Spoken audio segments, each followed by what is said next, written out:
You're listening to Aviation Marketing Hangar Flying, the community for the best sales and marketing professionals in the aviation industry. You can't learn to fly just from a book. You learn from other pilots who know the tools, the skills, and the territory. Your hosts, John and Paula Williams, are your sales and marketing test pilots. They take the risks for you and share strategies, relevant examples, hacks, and how-tos. Be sure to subscribe on iTunes so you won't miss a thing. Welcome to this month's book club discussion, The Charisma Myth by Olivia Fox Cabane. I hope I'm saying that right. I guess I don't know how she pronounces it because I've only read it. But... All right. So, as you know, we read one book each month, and we like to relate it to our life as aviation sales and marketing consultants and talk about what was useful, what wasn't useful, and what works for the aviation industry. So, first impressions, what do you think? Yeah, rehashed a lot of stuff that I've learned the hard way. True. But good stuff that you learned the hard way? Well, I mean, the very first time that I had in business school, I went where they recorded everybody, did a VCR or a camera audio recording. The first time was nothing to write home about. Mm-hmm. Everybody stinks to start with. Well, and then the second time, something happened for me that I get in front of people again. It happens all the time now, and that is, it appears to me as though I'm watching myself do this. Mm-hmm. Right. And as long as that happens, everything comes out great. Right. Well, and I think the biggest thing that I found encouraging about this book, especially about the first part of this book, was the whole point that this isn't necessarily natural. There are some people who find parts of it more natural than others, but anybody can learn to be more charismatic or to be more effective in their communications, right? Oh, yeah. I recall one time when I was put on a jury. Mm-hmm. Was selected. We were sitting in a jury box, and the attorneys were going at it, trying to eliminate people like they always do. And I decided to play a game, having just finished the book on body language. Yeah, okay. So I did the things that I thought were necessary based on the book to remain open, impartial, and blah, blah, blah. Because you wanted to be on this jury. Well, it beats the heck out of sitting back there twiddling your thumbs waiting to be called for the next one. Yeah, I guess that's true. So I did that, was selected, but I did it better than I thought, because after we were all selected, then they looked at me and said, "We want you to be the foreman." I thought, I didn't want to be the foreman. You did it too well. Evidently. All right. Well, I think that's a pretty good testament to you can make things happen through body language. And I think all of us learn this to a certain degree through trial and error, but it's kind of nice to read somebody that's actually made a study of this at MIT and Harvard and other places, and has obviously shown things that work well enough to have made a career out of this, right? Yes.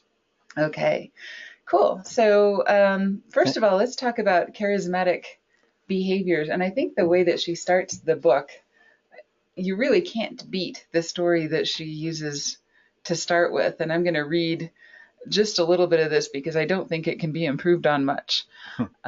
Marilyn Monroe wanted to prove a point. It was a sunny summer day in New York City, 1955. With a magazine editor and a photographer in tow, Marilyn walked into the Grand Central Terminal. Though it was the middle of a busy workday and the platform was packed with people, not a single person noticed her as she stood waiting for the subway. As the photographer's camera clicked, she boarded the train and rode along quietly in the corner of the car. Nobody recognized her.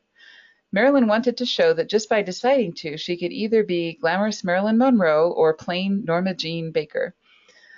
On the subway, she was Norma Jean. But when she resurfaced on that busy New York sidewalk, she decided to turn into Marilyn. She looked around and teasingly asked her photographer, "Do you want to see her?" There were no grand gestures. She just fluffed up her hair and struck a pose. With a simple shift, she suddenly became magnetic. An aura of magic seemed to ripple out of her, and everything stopped. Time stood still, as did the people around her, who blinked in amazement as they suddenly recognized the star in their midst. In an instant, Marilyn was engulfed by fans, and it took several shoving, scary minutes for the photographer to help her escape the growing crowd. Charisma has always been an intriguing and controversial subject. While I tell people at conferences and cocktail parties that I teach charisma, they immediately perk up and exclaim, "But I thought that was something you either have or you don't." So the whole book is basically about different behaviors and very scientific things you can do or not do to work in your favor or not. And, not all of us want to be Marilyn Monroe. Certainly not all the time, but a lot of these things can be used in different circumstances to get the effect that you want, right? And to digress momentarily, in that whole scenario I described in the courtroom, The jury situation, yeah. I didn't say a word, Mm-hmm. nor was I asked the question. So completely nonverbal, just body language. Completely nonverbal. Wow. Amazing. All right. Well, here's another story from the book that I think really illustrates the point in a non-glamorous, sexy way. So I know a lot of the vast majority of folks listening to this podcast are men. So I wanted to give you a reason why this can be useful from a male perspective, right? Of course. Oh, you want me to read this? You can read it, or I can read it. I don't care. This pertains to the election of 1886. It was Gladstone versus Disraeli for the purpose of Prime Minister of the United Kingdom. It was the Victorian era, so whoever won was going to rule half the world. In the very last week before the election, both men happened to take the same young woman out to dinner. Separately, of course. Naturally, the press asked for her what impressions the rivals had made. She said, "After dining with Mr. Gladstone, I thought he was the cleverest person in England. However, after dining with Mr. Disraeli, I thought I was the cleverest person in England." Exactly. So the difference there, and of course, who won the election? Disraeli. Disraeli, exactly. And I think in a lot of cases, people who make other people feel smart will win just about any argument, or will, prevail over someone that seems smart themselves. And I think in a lot of cases, salespeople, especially in the aviation industry, want to seem smart themselves. And they don't necessarily place that distinction on the person that they're meeting with, or, help them come to the right conclusions. They just want to get all of this information out into the room, and they think, well, the other person will make the right decision. But what you really need to do is make the other person feel competent and comfortable making a decision. And that's the piece that's missing, I think, in a lot of cases for sales and aviation, right? Possibly. Mm-hmm. Unfortunately or fortunately, I have another quick story. Okay. Having to do with exactly this. Mm-hmm. Well, I've done this with both of my youngsters, Mm-hmm. who are not that young anymore. I mean, one's a jet pilot flying around the world, and the other one is high up in contracting and DoD. And I have worked in each of their fields, so I know, and they communicate with me having to do with office politics and so on and so forth, and we can discuss that. But as it happened, and it happened with my son first, he was asking me, talking about all this stuff and having to do with aviation. And I paused. And I told him, I said, "I'm going to tell you something that is probably a little Asian in tone, but," I said, "the time is right." I said, "Sometimes when time is right, the master becomes a student and the student becomes the master. You are in the aviation world right now, and you are far more knowledgeable in all the things than I am. So I'm taking your advice, not the other way." Yeah, he's flying every day. And Yeah. it was a long pause. Uh-huh. Yep. And he said, "Oh." Right. And then what's interesting was a few years later, my daughter who ended up taking the job that I had. And then, like within a year or so, she far exceeded my capabilities, my everything. I mean, I didn't feel like it should have been a job to start with. And I know that she was perfect for it. And I was able to hire her. Mm-hmm. And then she was asking me, and I did the same thing to her. I said, you know, exactly. Sometimes the master becomes a student and the student becomes the master. I said, you're in this every day. Yep. You can bounce stuff off of me, but I have to listen to you as the person that knows. Right. Exactly. And there was another long pause, and she said, oh. Oh. And in both cases it worked. So that's well, great. it was serious. Oh, yeah, I know. Absolutely. Right. So the cool thing about this is, that there are really three elements to charisma, in Cabane's view. And I think this makes sense, or at least I agree with the premise that there are three elements that you can control, and those are presence, authority, and warmth. Presence meaning I am here in the room. I am not distracted by some other thing. I'm really paying attention in this conversation. Authority meaning I have the knowledge and the skills that you should listen to me. And then warmth meaning I do care about your situation and I really want to help you. So, if you have those three things, you're going to be a whole lot more influential than if one or more of those is missing, right? Of course. Yeah. So it's not magic, it's learned behaviors. Mm-hmm. And, I've always thought there were people that I looked up to that I thought had this gift, and were very charismatic and were great speakers. And one of them was Stephen Covey. I used to work for Franklin Covey, and Stephen Covey, whenever he would speak, he would learn and remember, he'd stand at the doorway as people were filing in, and he'd have an auditorium full of people, and he would have shaken pretty much everybody's hand as they walk in.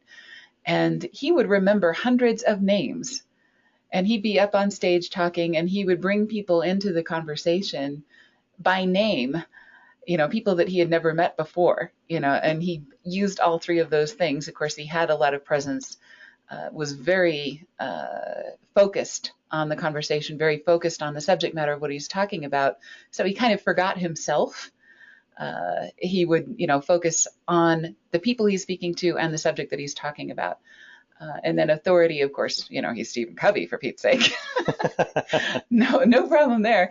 And then warmth, he would use those names. He would use a very specific trick, I guess, if you want to call it a trick. It's something that he taught other people to do. I never got quite as good as he was at it, but it was a technique that actually conveyed warmth. He took the trouble to do it, and it was really, really effective. It was amazing to see him speak. It was very difficult, even if you knew all of the tricks he was using, not to be very impressed by them, right? Or affected by it anyway. Yeah, absolutely.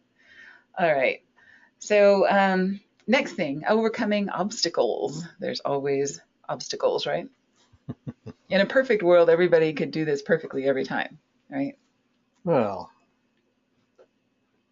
I don't know that that's true, even in a perfect world. Mm-hmm. True, but this is what makes it fun. Is that every situation you go into, there are going to be problems. And, one of the ones that I think is kind of interesting in the aviation industry is the showing up to a meeting or a discussion. Half of the world, as far as technology and high-tech fields and other kinds of things, are kind of going toward a business casual. Aviation is kind of staying more in a formal dress code and things like that. So, if you show up to a meeting feeling out of place, either one direction or the other, you feel kind of weird, and it's kind of hard to have that authority, presence, and warmth if you are way underdressed or way overdressed, right? True. Particularly if you're underdressed. Yeah, the authority in particular is really hard to do if you're... you just can't do it. Right. If you're in a t-shirt and jeans. Although there are people who can. I've seen it done. Rare. Right. But you're starting with one strike against you. So, I think kind of what you need to do is just make up for the missing ingredients. If you're overdressed, you can always put more warmth into the conversation, be more human. If you are underdressed, it's a little harder to make up that authority gap, right? Mm-hmm. So yeah, once again, authority, presence, and warmth. And you don't want to seem unprepared, which sometimes can happen if you're underdressed. You don't seem present because you didn't prepare for this meeting, or you didn't ask, what's the dress code or anything else. So, the real way to avoid all that is to say, just ask, before the meeting, how's everybody dressing for this? And sometimes you end up dressing for one meeting, and then with no chance to change, now you're way overdressed. Exactly. And which happened to me at MBAA Yep. a while back, because we had to get all the electronics set up. Yep. So I was dressed for the presentation, and the guys I had to work with were technicians. Yeah. And that was very interesting and very fun, and I just let them take the lead. But then when they saw the equipment I had, and I explained to them how it worked and so forth, and they were right there, and I said, it's nice. And in fact, they told me it's nice to see somebody come here prepared. Yeah. Yep. That's absolutely true. So, you can always make up for it, but, it's better if you don't have to. Exactly. If you don't start out feeling uncomfortable, right? Okay. The other thing that happens a lot in the sales presentations that we coach, or that we see, or that people perform with us, is that they tend to bury us in data, or bury the prospect in data. Or try to. Right, exactly. And it is really hard to have the presence, the warmth, and the authority if people don't have a clue what you're talking about.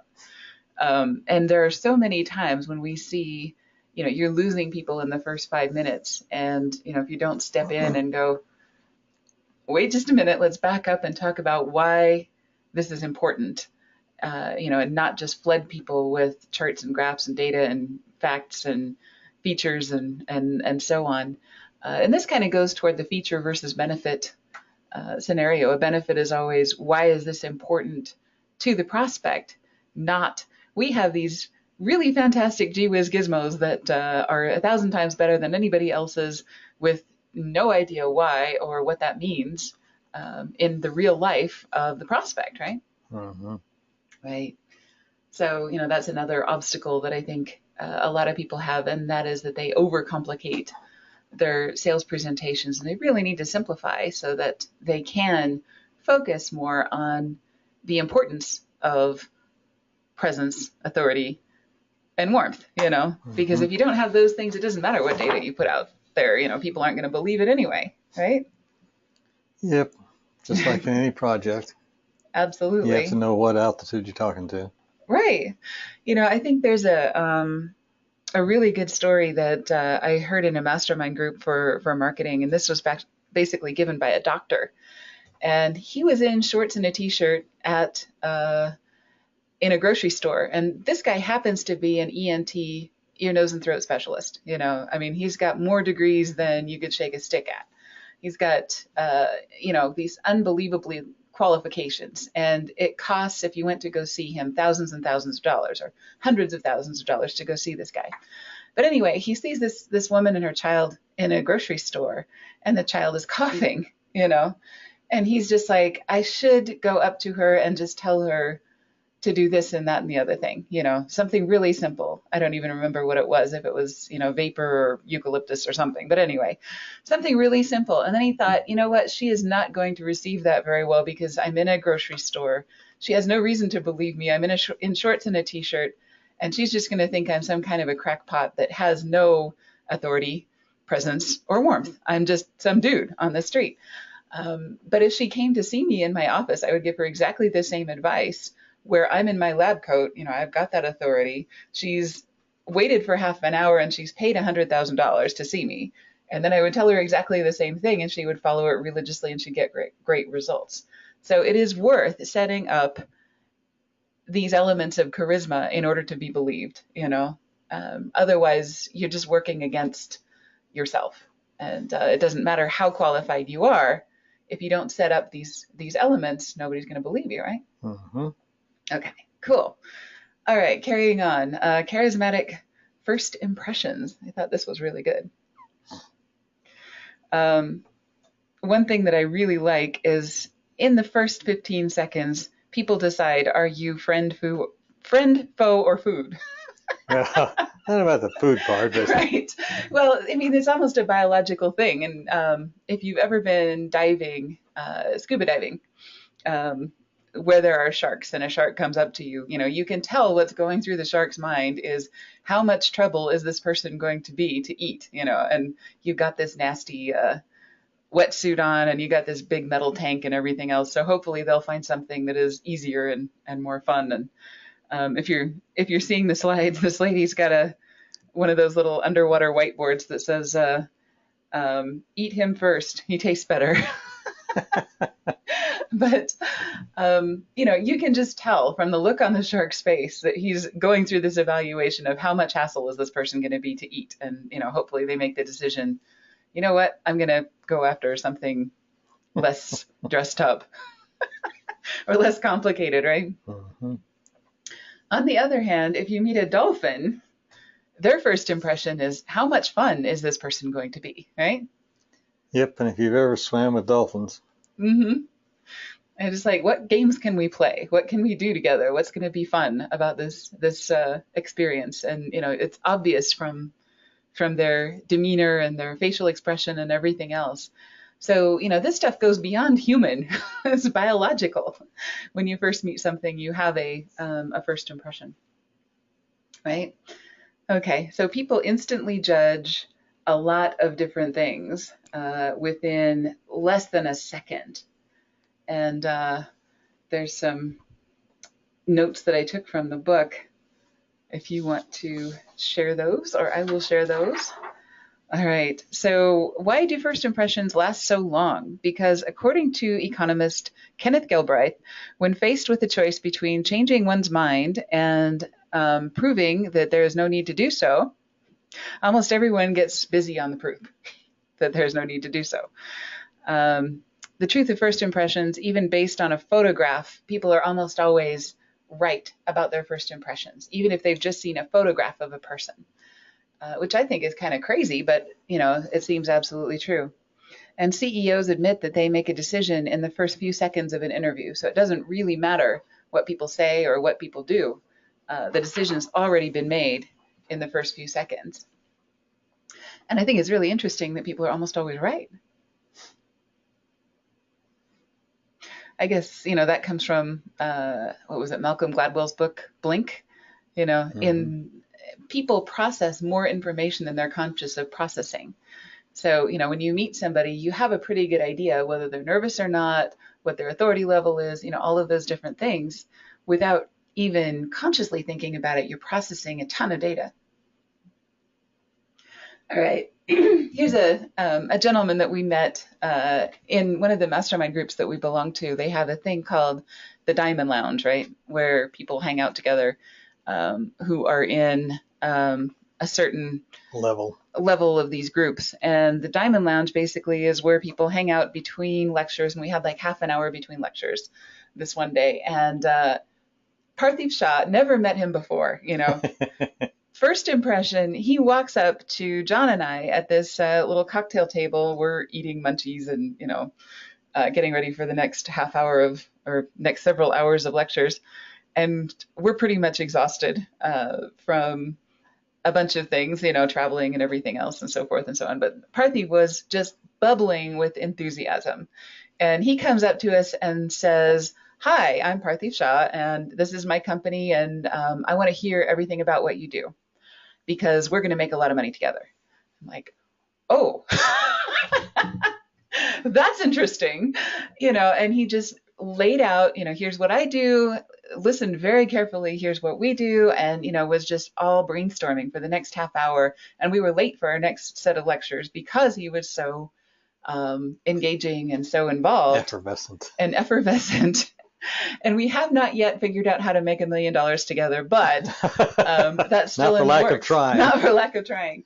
And, obviously he's very successful at what he does, because I am sure this is not the first time that he's done this. And he is so genuine and so honest and so earnest in his approach to you know, you're here, you're obviously very talented, you're doing something, da da da da, and everything else, and so forth and so on, and so am I, and we're going to have fun, and it's going to be great, and we're going to make millions of dollars together.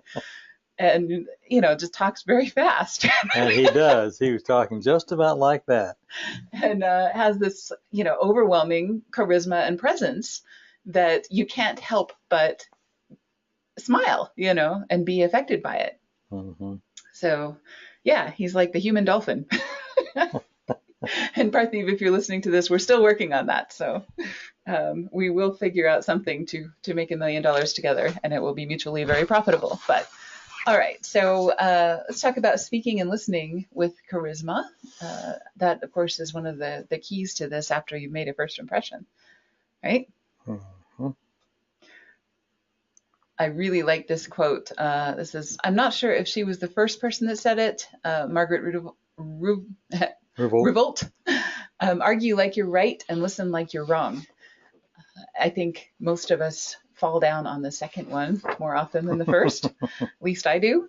But we also need to have the strength of our convictions, but be willing to set those aside when it's the other person's turn to speak, right? Mm-hmm. Not easy to do. Nope. Okay. Interruptions is one thing that she spends a lot of time in the book, and for good reason, I think. And her advice is don't do it. No matter how warm or congratulatory your input, it always results in a twinge of resentment. There's always a cost to an interruption. And I disagree. Okay. Of course you do. I'm listening like I'm wrong. Of course.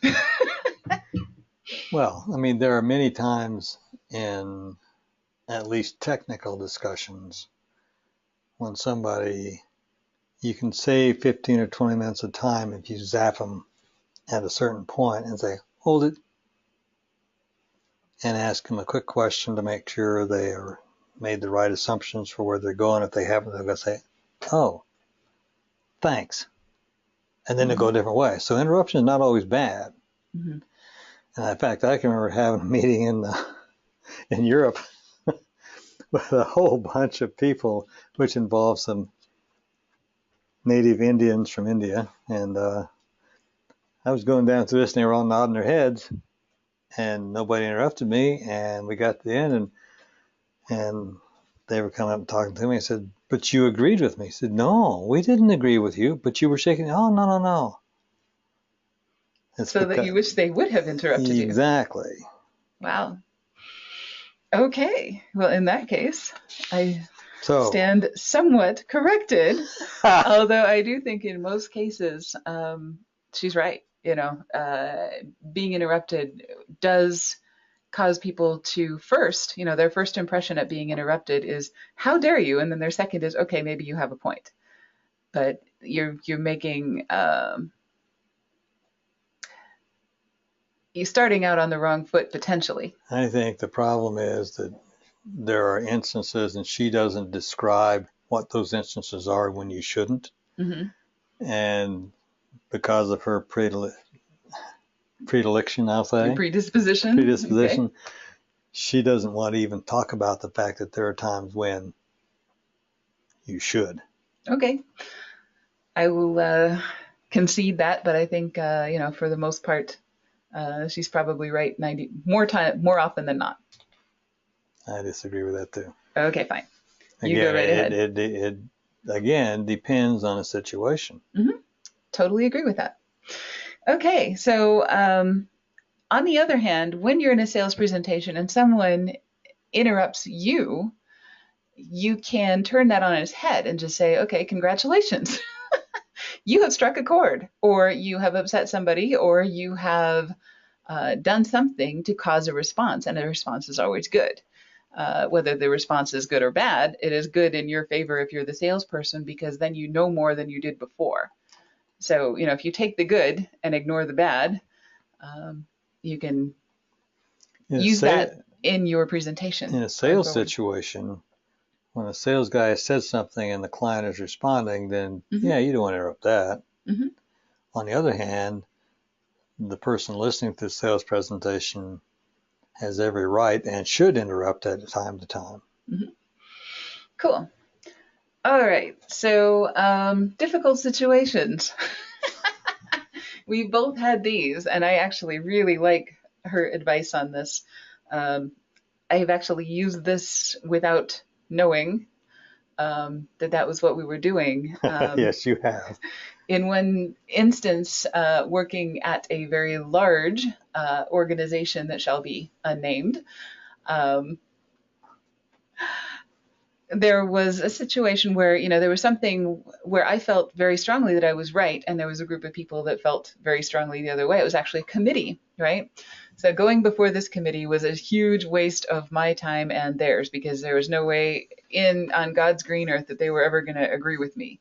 But if you went to each of them individually and explained how this would benefit them individually, then eventually we got to the point where they saw the error of their ways. and I got my way. So, if you hit an impasse with a group of people, meeting with and convincing each person one at a time will do a number of things in your favor. One is it breaks up the groupthink, breaks up the solidarity of the group. They don't feel like they have to be loyal to one another. And secondly, it allows you to adapt your presentation to help them rationalize in your favor, right? Well, I recall another time when you were able to convince the board of directors of a very large firm in a different state of the things you were talking about. I didn't divide and conquer then. They were all in the No, room. They were all in the room. Right. But again, you didn't have to do this, but you did all the rest of these things. True. Yep, that worked that time. We didn't have the luxury of dividing and conquering. We just had to get it done in an hour. Right. So, yeah. Another thing is to express appreciation even for small things. So, if you can agree on the smallest thing and express appreciation for, okay, you're very smart. I'm glad you see this, I think that really sets a warmer tone, and helps you get through some of the difficulties of a situation, even if you can agree on the smallest thing, where to sit or what, there's always some general principle that you can agree on. The disagreement is usually smaller than you expect it to be. It's just a matter of putting a fence around. Here's what we agree on. Here's what we disagree on. We agree on method, but we disagree on means, or vice versa, and so on. And the other thing is to protect yourself. And I think this is a really good one. There was a situation I read about in the news that a certain personality, his attorneys meet with him in twos. And the reason is because he does have a tendency to be either forget or be dishonest, about situations in the future. So, by having two people there, you can either record the situation or at least have witnesses, that this is what happened. So, if you protect yourself, you feel a whole lot more comfortable in the situation, and then you have a lot more freedom to act with authority, presence, and warmth, because you're not concerned that you're getting railroaded or sidelined, or any horrible thing is in the process of happening to you, because you have taken the precautions to protect yourself, right? Anything to add to any of those? Nope. Okay. Carrying on. Presenting with charisma. I think the way that she outlined presentations was an awful lot like a book that we used earlier in the year, Joey Asher's Even a Geek Can Speak. And, the structure that she outlined, I think Joey Asher kind of did a better job. And of course, the whole book in that case was built on setting out this structure. And in Cabane's book, she really only devoted about a page or two to it. So, I think Joey did a better job. But, basically you start with a story, you do your three main points, and you do a conclusion. And, it's really hard to improve on that structure. And, if you add in all of the things that we learned about warmth, presence, and authority to a structure like this, it's really hard to go wrong, right? Yep. Absolutely. So, a lot of people go into all of these tips and tricks and nifty doodads and gadgets and AV and fireworks and spectacles and everything else. But, if you look at like TED presentations, the ones that do really, really well and have hundreds of views or, hundreds of thousands of views are the ones that do this, very simply start with a very compelling story, give 3 main points and a conclusion, and don't try to do too much. And I think that really is the point where a lot of aviation salespeople especially go wrong, as they try to do more than can be done in an hour or 30 minutes or 5 minutes or whatever it is that you have with this customer. Mm-hmm. So this works for a phone call. This works for a half-hour presentation. This works for a 4-hour consultation. If you can boil it down into just a large version of this same structure, it works really well. Cool. All right. So next month, the new rules of marketing and PR. This is David Meerman Scott. This was one of my favorite books probably 10 years ago when it first came out. This is actually the 4th edition. He's updated it 4 times. And it is probably twice the size that it was the first time I read it. So I'm really looking forward to see what's changed in the last 10 years or so.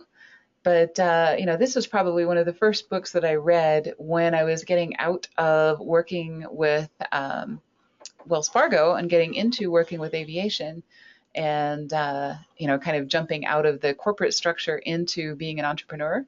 So I think this is it will be really interesting to see what's changed and what's different. It will. Yeah. So this one's a little daunting. It's huge. Huger than the last one. It is. Oh, geez. Let me grab one.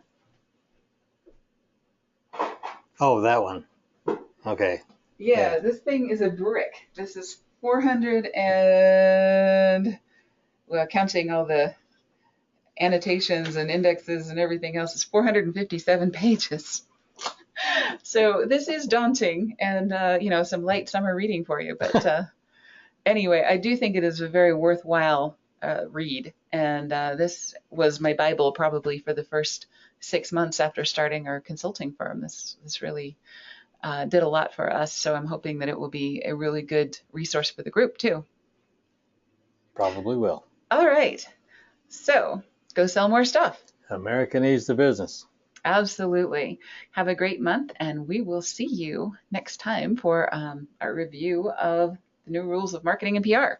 And that quote was from Zig Ziglar. Yep. Have a great day. Ciao. Thanks for joining us for Aviation Marketing Hangar Flying, the best place to learn what really works in sales and marketing in the aviation industry. Remember to subscribe on iTunes and leave a rating.